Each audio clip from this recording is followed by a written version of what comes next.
Assalamualaikum warahmatullahi wabarakatuh.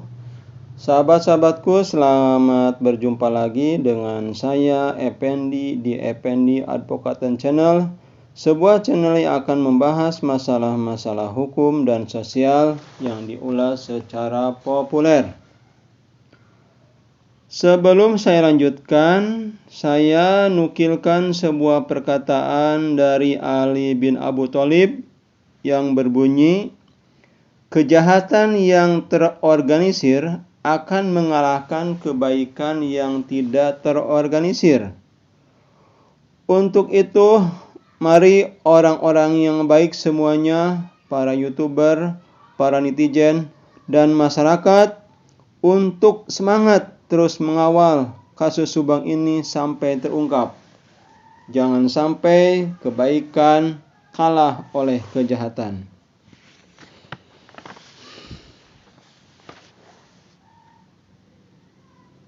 Baik sahabat-sahabatku sekalian, kali ini saya akan membahas mengenai tempat kejadian perkara.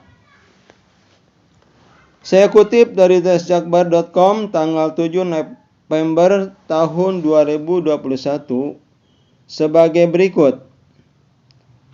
Ahli forensik Dr. Sumihastri Purwanti menyesalkan tempat kejadian perkara atau TKP pembunuhan ibu dan anak tersebut dimasuki orang.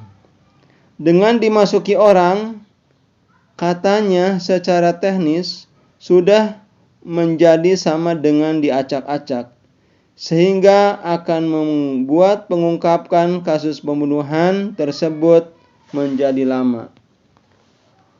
Dr. Sumihastri Purwanti juga menegaskan dalam aturan umum bahwa jika ingin membantu polisi memecahkan kasus pembunuhan ibu dan anak di Subang itu, jangan ada yang masuk ke tempat kejadian perkara.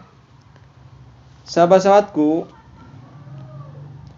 apakah definisi tempat kejadian perkara tersebut atau TKP tersebut?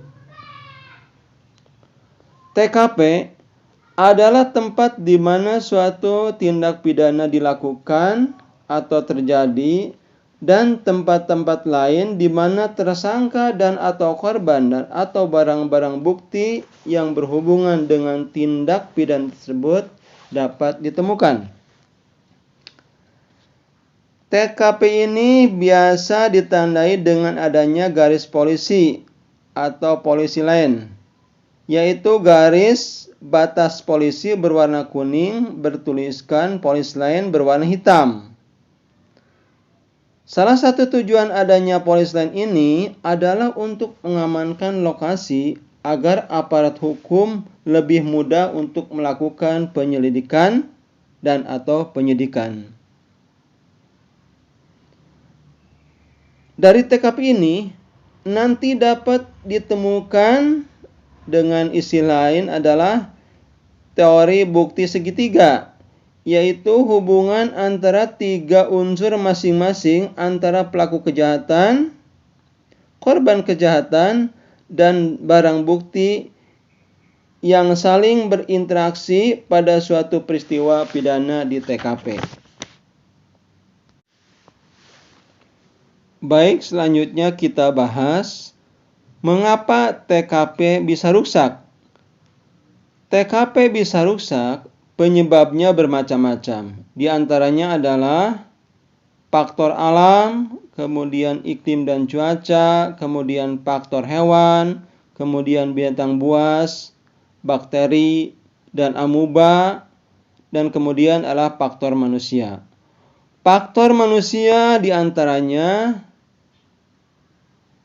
tersangka berusaha menghilangkan barang bukti, misalnya dengan memindahkan barang-barang yang ada di lokasi TKP. Yang kedua, masyarakat yang penasaran masuk TKP, misalnya melakukan perbuatan-perbuatan seperti memegang-megang barang bukti di TKP, berkerumun, dan terlalu dekat dengan TKP. Kemudian yang ketiga, petugas yang melakukan penanganan TKP dengan ceroboh.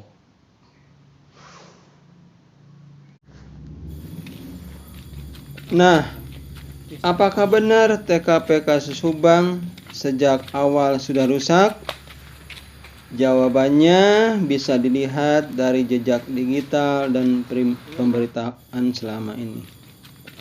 Demikian saja pembahasan dari saya. Billahi taufiq wal hidayah. Wassalamualaikum warahmatullahi wabarakatuh.